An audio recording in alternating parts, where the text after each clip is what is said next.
कुन्दाद्यो जैनधर्मोऽस्तु मङ्गलम्। सर्वमङ्गलमाङ्गल्यं सर्वकार्यकं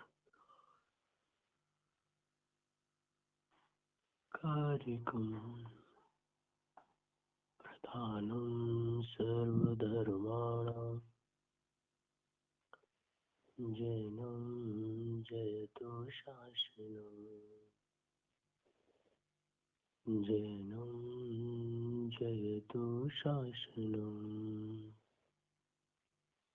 जैनं जयतु शासनम्।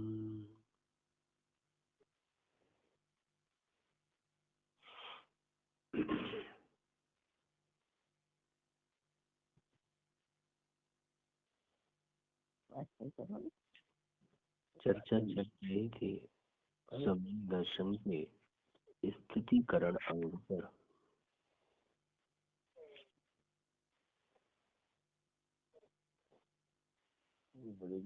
जहाँ पर इस बात को समझने का प्रयास किया गया था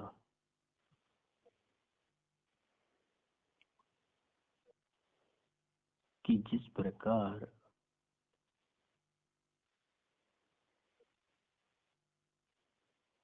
कीचड़ में फंसे हुए हाथी को निकालने के लिए हाथी ही समर्थ होता है, उसी प्रकार धर्म से च्युत होने के लिए होने पर या धर्म से च्युत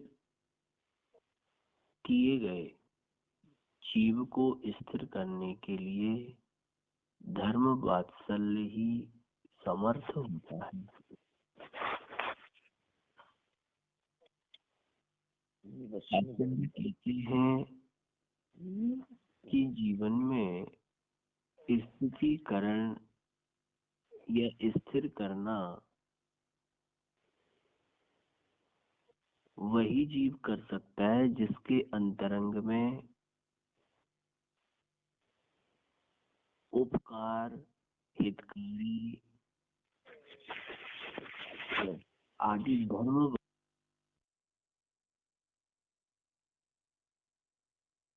जब अंतरंग में किसी के प्रति हित करने का या उपकार करने का परिणाम ना हो, वात्सल्य ना हो, तो वो कैसे किसी का हित करेगा,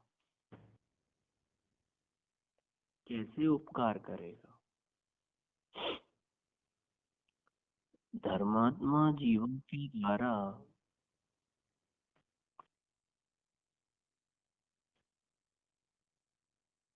जाता है, वो सिर्फ धर्म वात्सल्य के बल पर ही किया जाता है। This call is now being recorded. आज वास्तविकता से देखो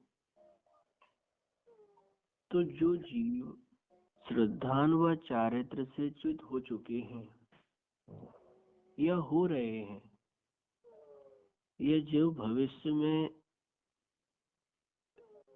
जिनकी संभावनाएं अस्थिर होने की हैं, कोई सम्यक दर्शन से, तो कोई सम्यक ज्ञान से, तो कोई चारित्र से, इन सब में जो भी अस्थिरता आ रही है, उसे यदि धर्मात्मा जीव स्थिर करने के लिए पुरुषार्थवंत है, तो वो सिर्फ किसकी वजह से? उसके अंतरंग में पाए जाने वाला धर्म वात्सल्य की वजह से। ध्यान में रखो, तुम किसी दूसरे का उपकार तब कर पाओगे जब स्वयं के अंतरंग में उपकारी परिणति के प्रति वात्सल्य पाया जा रहा होगा।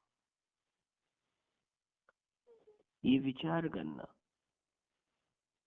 क्योंकि दूसरे के उपकार की भावना तो तब तब अंतरंग में उत्पन्न होती है जब तुमने स्वयं उस उपकार के पल को जिया हो, स्वयं उस हित की परिणति को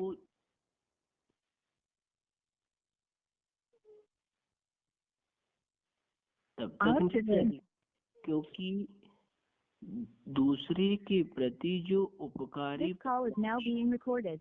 दूसरे के प्रति जो हितकारी परिणतियां या दूसरे के प्रति जिस प्रकार से स्थिर करने के परिणाम कब उत्पन्न होंगे, जब तुमने स्वयं उस उपकारी हितकारी परिणतियों का अपने जीवन में अनुभव किया हो, तब आएगा। भाई दूसरे के प्रति धर्म से अस्थिर देखकर उसे धर्म में स्थिर करने के परिणाम कब आएंगे, जब तुम स्वयं धर्म में स्थिर होगे, धर्म वात्सल्य से सहित होगे, तब तक नहीं आता। भाई अब एक विचार करो, अपन पूर्व में पढ़ते ना, परस्पग्रो जीवानाम, परस्पर में उपकार करना ही जीव का कार्य है। तो किसका उपकार, स्वयं के उपकार करने वाला ही पर का उपकार करेगा, और जिसने जीवन भर स्वयं का अपकार किया हो तो वो दूसरे का अपकार ही करेगा। ये ध्यान रखना, जो जीव दोषों से सहित होकर अपने जीवन का अपकार कर रहा हो, वो पर का क्या करेगा, दोषों से सहित करके उसे अपकार की परिणतियों में ही ढकेलेगा। भाई दुर्जन जीव सज्जन का कुछ करते हैं क्या? नहीं करते। दुर्जन जीव दुर्जन की ही परिणति को बढ़ाने का प्रयास करते हैं, और सज्जन जीव सज्जन की परिणति को बढ़ाने का प्रयास करते हैं। यहाँ पर स्थिरता का तात्पर्य क्या, कि जीवन आपको ये कहे कि भाई जो जीव ज्ञान दर्शन चारित्र से च्युत हो रहा है उन्हें स्थिर के, भाई स्थिर करने के लिए स्वयं पहले स्थिर होना पड़ेगा ना। यहाँ पर यही बात बार बार सिद्धांत क्या कह रहे हैं,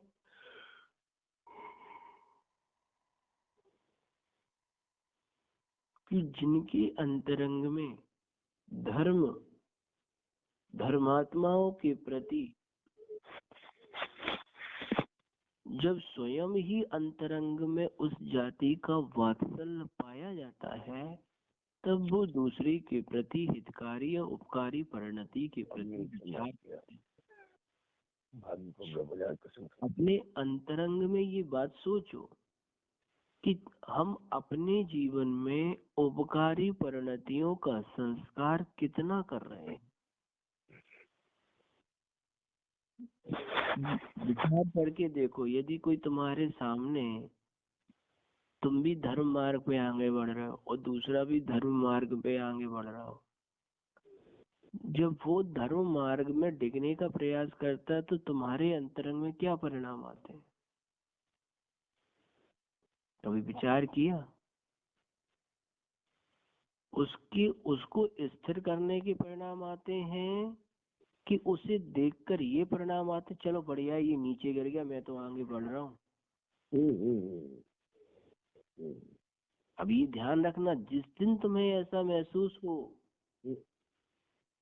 तो ये सोच लेना कि उसकी श्रद्धा से पहले तुम्हारी श्रद्धा धर्म पर स्थिर है, उसके अपकार से पहले तुम अपकारी परिणति को स्वीकार करके बैठे हो। भाई विचार करके देखना कि हमारे जीवन में धर्म वात्सल्य यदि नहीं है तो हम स्थितीकरण कैसे करेंगे? स्थितीकरण तो हो ही नहीं पाएगा। स्थितीकरण का तात्पर्य यही है कि बारंबार किसी की ज्ञान विपरीत चल रहा हो उसे ज्ञान का सही समाधान देना, किसी का निर्णय बारंबार भटक रहा हो उस निर्णय को स्थिर कराना, किसी के चारित्र में कसाय के अंश ज्यादा जा रहे हैं उन्हें सही करना। जब ये बात अपने जीवन में समझने में आ जाती है तब अपन ये बात गहराई से पकड़ते हैं कि हमारे जीवन की वास्तविकताएं क्या है। ये समझना अति आवश्यक है। जब ये गहराई से अपन इस विषय को पकड़ें तो सोचो कि स्थितिकरण कितना महत्वपूर्ण है। ये जानना अति आवश्यक हो गया है। वास्तविकता से देखा जाए तो हमारे जीवन की स्थिति सबसे ज्यादा यदि विपरीत है तो वो किसकी वजह से? कभी ये विचार किया? सोचो अपने अंतरंग में कि अगर हमारा जीवन अस्थिरता की तरफ जन्म ले रहा है, सोचो थोड़े से ज्ञान का विषय आता है तो कितनी जल्दी मिथ्या ज्ञान में चले जाते हैं, विषय भोगों के ज्ञान में भटक जाते हैं। भाई ज्ञानी जीवों की संगति करी क्यों जाती है? कभी विचार किया? सिर्फ इसीलिए तो करी जाती है कि बारंबार ज्ञान से होने वाले अपकार से बचा जावे, हमारा ज्ञान मिथ्या ज्ञान की तरफ ना भागे। श्रद्धा जो इधर उधर बिना निर्णय की बढ़ रही है वो श्रद्धा तत्व निर्णय रूप हो जावे। चारित्र में जो कसाय जनित मिथ्या चारित्र को ही हमने सम्यक चारित्र मान लिया वो उसमें सुधार हो जावे। भाई संगतियां इसीलिए तो करी जाती है। लेकिन हमने आज तक क्या इस प्रकार विचार किया अपने जीवन में? हमारे ज्ञान में ज्ञान का स्थितिकरण चल रहा है क्या? श्रद्धा का स्थितिकरण चल रहा क्या? चारित्र का स्थितिकरण चल रहा? नहीं। हमने तो अपने अंतरंग में एक भ्रम और पाल के रख लिया। क्या भ्रम पाल के रख लिया? कि हमारे जीवन में ज्ञान श्रद्धा और चारित्र विपरीत चलते हुए भी क्या मान लिया कि नहीं हमारा तो सम्यक चल रहा है, स्थित चल रहा है। अब ऐसे जीव का सुधार कैसे हो सकता है? कभी आपने अपने ज्ञान को ज्ञान से समझने का प्रयास किया कि हमारा ज्ञान कितना अस्थिर है, कितना भटका हुआ है? कभी श्रद्धा को पकड़ने का विचार किया कि कितनी जल्दी हम बहिरंग क्रियाएं, बहिरंग आचरण, बहिरंग प्रभाव से आकर्षित हो जाते हैं? कभी देखा? एक छोटी सी बात होगी तुरंत श्रद्धा भागेगी, एकदम चलो, एकदम प्रभावी होकर, एकदम आकर्षित होकर। कभी सोचा? चारित्र देख लो, क्षण मात्र में कसाय इतनी जल्दी प्रज्वलित हो जाती हैं कि पूछते ही नहीं कि हमारे जीवन की स्थितियां क्या बनी हुई हैं। अगर आज वास्तविकता से देखें तो हमारे जीवन में स्थिरताएं जन्म ही नहीं लेती हैं और हम सोच रहे हैं कि हम तो बहुत स्थिर हैं। देखा कभी ज्ञान का कितनी जल्दी मिथ्या ज्ञान में भटकना शुरू हो जाता है? होता कभी ज्ञान का विषय देखा, जानने में कितना लगे रहते, विषय भोगों का ज्ञान। आज के समय में तो दिन भर ज्ञान का ही सबसे ज्यादा भटकना शुरू है। देखो आप दिन भर कभी किसी मैच में, कभी किसी व्यापार में, तो कभी किसी की बीवी कभी किसी दुकानदारी में, और टाइम मिल गया तो राजनीति में। ये ज्ञान कितना भटक रहा है। कभी इस ज्ञान को स्थिर करने की चेतना जागृत हुई है? दिन भर ये ज्ञान विषय कषायों में ही भटकने का कारण बना रहता है और कहते हैं हमारा ज्ञान तो स्थिर है। कभी सोचो इस विषय को कि जितना तुम्हारे जीवन में प्रयोजनीय ज्ञान चलना चाहिए वही ज्ञान तो स्थिर कहलाएगा, शेष ज्ञान तो अस्थिर हो जाएगा पूरा। कभी इसको समझने का प्रयास किया हो तो पता चले कि हमारे ज्ञान में कितनी अस्थिरताएं हैं, कितनी जल्दी कोई जीव दूसरे की भी कथाओं को, दूसरे के दोषों को, दूसरे के संस्कारों को कितनी जल्दी समझने का प्रयास करता है। ये ज्ञान का अस्थिरपना दिखाई नहीं दे रहा? हम्म? भाई यही तो स्थितिकरण है, और है क्या? स्थितिकरण का मतलब कहाँ घटाते हो? भाई जो धर्म छोड़ के मंदिर नहीं जा रहा हो, पाप में जा रहा हो, सो वो स्थितिकरण कर नहीं। पहले तो ज्ञान ही भ्रमित हुआ था ना उस जीव का। पहले तो श्रद्धा ही भ्रमित हुई थी ना, तभी तो तुम्हें बाह्य चारित्र दिखाई दिया। हम्म? भाई जिसकी ज्ञान ही अस्थिर बना हो, उसकी उसकी तना, पत्ती, फल, फूल कौन टिकने वाला है? विचार करो। जब ये श्रद्धा और ज्ञान अपने जीवन में अस्थिर की जगह स्थिर होना शुरू हो जाए, कितनी जल्दी हम थोड़ी सी संसार के आश्चर्य को देखकर भ्रमित हो जाते हैं। अरे उन्होंने इतना बड़ा तप कर लिया, उन्होंने इतना त्याग कर लिया, उन्होंने इतना दान कर लिया, अरे उन्होंने तो बड़ी पूजन भाव कर ली। एक छोटा सा थोड़ा सा आश्चर्य का टुकड़ा जीवन में आता है और हम इतनी जल्दी भ्रमित होते हैं उससे। ये ज्ञान, श्रद्धा, चारित्र की अस्थिरता झलक कर नहीं आती? भाई जो घटित होनी है वो तो जिनेंद्र देव ने वचनों से पहले ही कह दिए। अब सोचो उनके वचनों में कितनी कितनी स्थिरता थी, और हम उनके वचनों से कितनी अस्थिरता स्वीकार कर रहे हैं। कभी विचार करके देखो, जीवन के अंतरंग में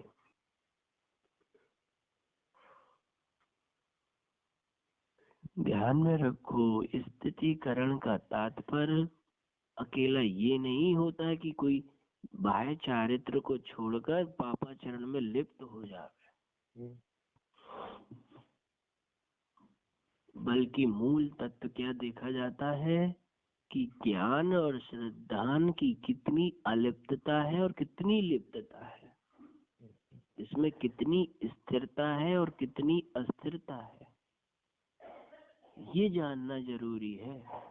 यदि हमारे जीवन में इस जाति की अस्थिरता और स्थिरता का प्रसंग बन जाए तो पता चलेगा कि भाई हमारा जीवन कितना स्थिरता को लिए हुए है। कभी विचार करा? थोड़े से धर्म मार्ग में आगे बढ़ते हो, किसी ने कुछ आके कहा, किसी ने कुछ आके कहा, किसी ने कुछ, तुरंत भ्रमित हो जाते हो। एक थोड़ा सा 100 में से 2% यदि कोई पापोदय आ जाए तीव्रता से, तो जीवन भर किए हुए धर्माचरण, जीवन भर किया हुआ ज्ञानार्जन, जीवन भर किया हुआ तत्व निर्णय एक कोने में रख दिया जाता। कभी देखा ये बात? होता कि नहीं होता स्वयं जीवन में? विचार कर।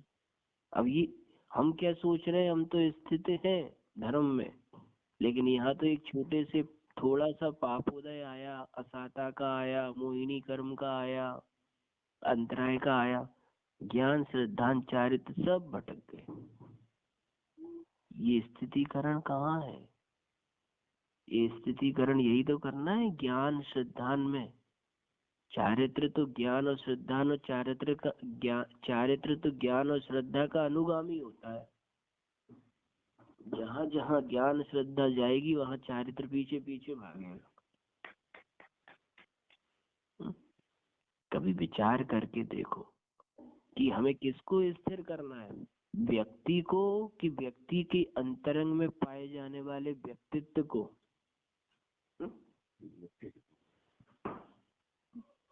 विचार करके देखो भाई, हमारा जैन दर्शन व्यक्ति पदार्थ का नहीं, उसके अंतरंग में पाए जाने वाले व्यक्तित्व गुणों का है।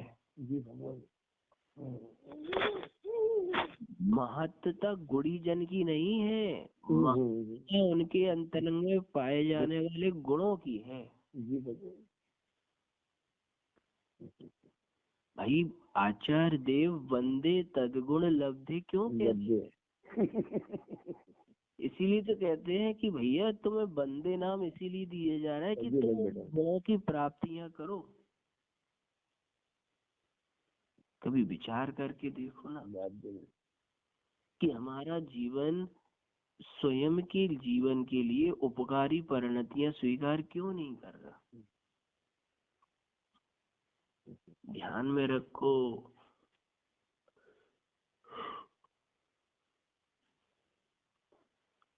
जीवन भर यदि तुमने अपने जीवन में ज्ञान और श्रद्धा और चारित्र की स्थिति को समझने का प्रयास किया, तभी तुम्हारे जीवन में भविष्य में उपकारी और हितकारी परिणतियां झलक कर आएंगी। स्थितिकरण करने का तात्पर्य ये नहीं निकलता कि हम किसी बाह्य व्यक्ति या वस्तु को पकड़कर स्थित कर रहे हैं। ज्ञान श्रद्धा चारित्र का स्थित करने का कार्य ही स्थितिकरण है।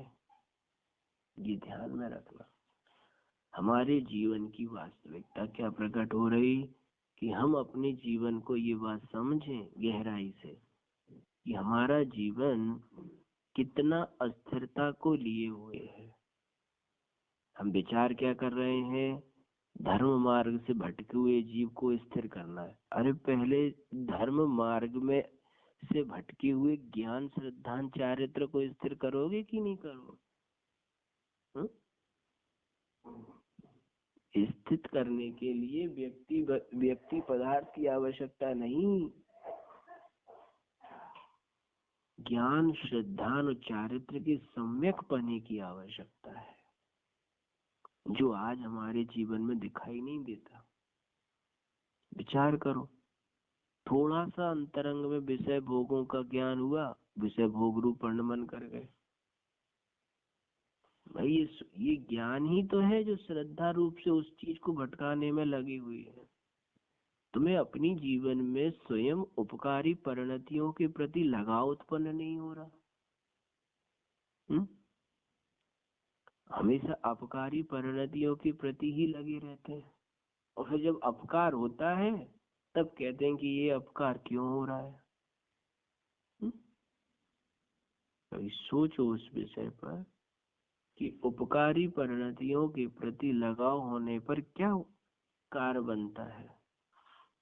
आज हमारे जीवन की स्थितियां क्यों बदली हुई हैं। हमारा ज्ञान कभी उपकारी परिणतियों के प्रति लगता है, तो फिर उपकारी परिणतियां हमारा उपकार कैसे करेंगे। भाई जो जीव दोषों से निर्दोष होने पर विचार नहीं कर रहा, जो जीव रोग से निरोग होने पर प्रयास नहीं कर रहा, वो अपने जीवन में अस्थिरता का ही तो कारण जुटा रहा है। कभी ये महसूस नहीं होती जीवन में। आज विचार करके देखो, तुमने अपने जीवन में कितनी अस्थिरता ले आए, कसाय जनित, रोग जनित, दोष जनित। कभी महसूस होता है अस्थिरता के माध्यम से जो जीवन में अपकारी परिणतियां आती हैं, वो कभी महसूस होती हैं आपको? कभी महसूस करके देखो वो अपकारी परिणति कितनी भटकन होती है। कभी देखा है ज्ञान का भटकने में कितना, अरे मेरा तो इसमें भी मन नहीं लग रहा, मेरा इसमें भी मन नहीं लग रहा। वो देखते हो कि ज्ञान कितना अस्थिर है। श्रद्धा देखते हो कभी किधर इधर उधर उधर भागती रहती है कि ये कभी सोचते वो दवा ये खाएं कि उधर जाएं, ये रोग कैसे मिटाएं, ये असाता वेदनी कर्म कैसे करें। मोह का उदय जब आता है तब इधर उधर कैसे भागते हैं, कितनी आकुलता रहती है। जब कसाई की पीड़ा सताती है तब देखा है। अभी तो प्रबल पुण्योदय रहता है, सो कसाय उत्पन्न हुई और उसकी संतुष्टि मिल गई, तो शांत हो गई कसाय। कभी देखा है कि जब कसाय की पीड़ा उत्पन्न हो और तुम्हारा पुण्योदय ना हो, फिर देखो वो कसाय की पीड़ा कैसी झटपटाती है। दिखता कभी?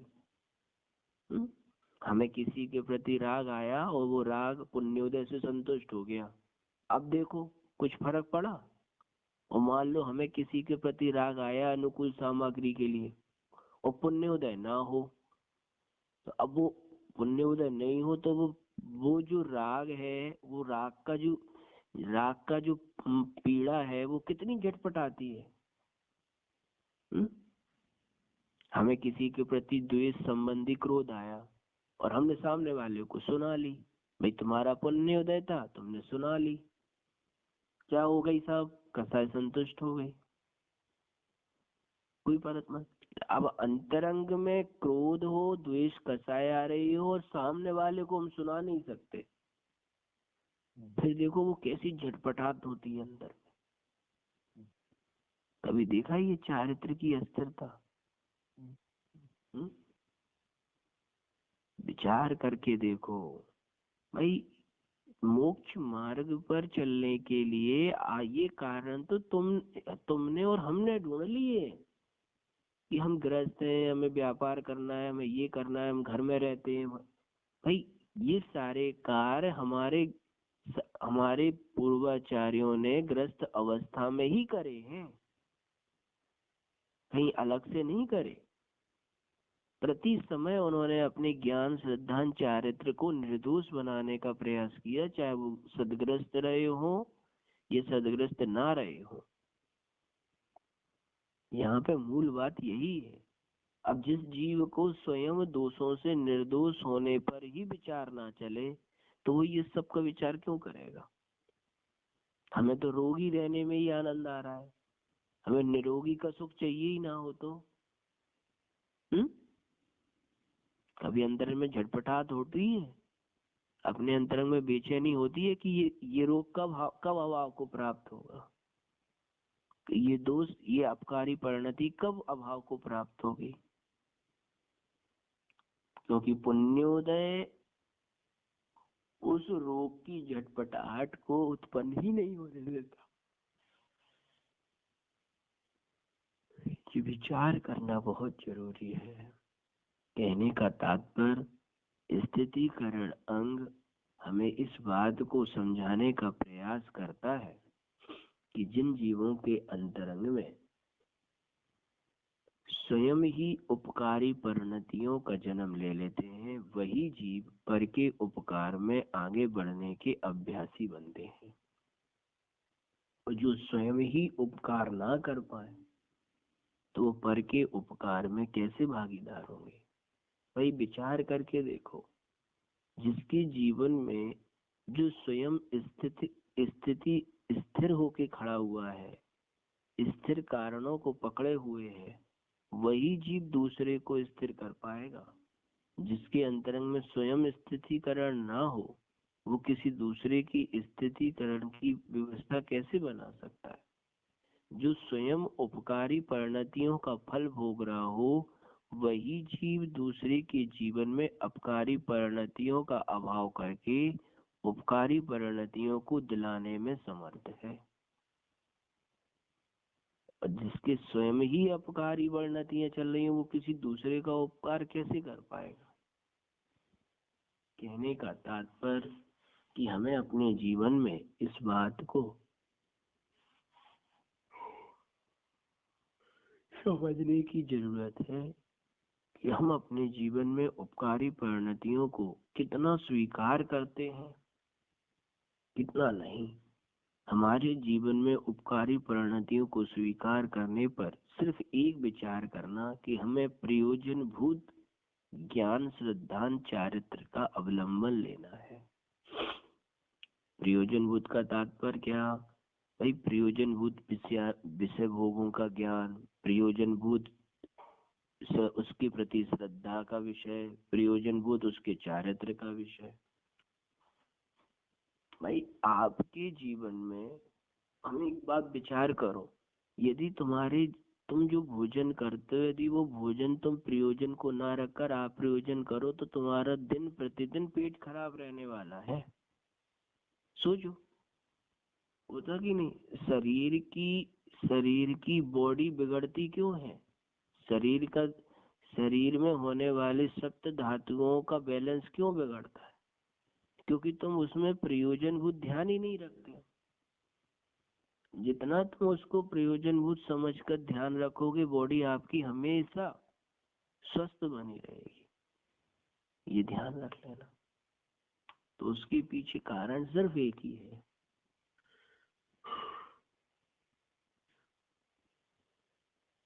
कि अपने जीवन में प्रयोजनभूत शब्द को बहुत ध्यान से रखने योग्य है, ज्ञान में भी, श्रद्धा में भी, चारित्र में भी, क्योंकि यही तुम्हारे जीवन में ज्ञान, श्रद्धा और चारित्र को स्थितिकरण दिलाने वाला है।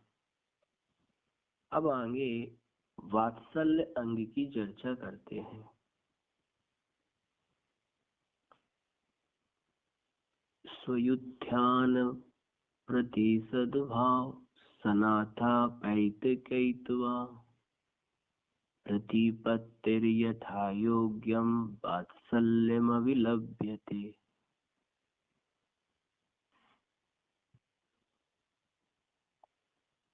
सद्भावना से चित्त, स्वयुत्थान साधर्मी भाइयों के प्रति, अपैत केतवा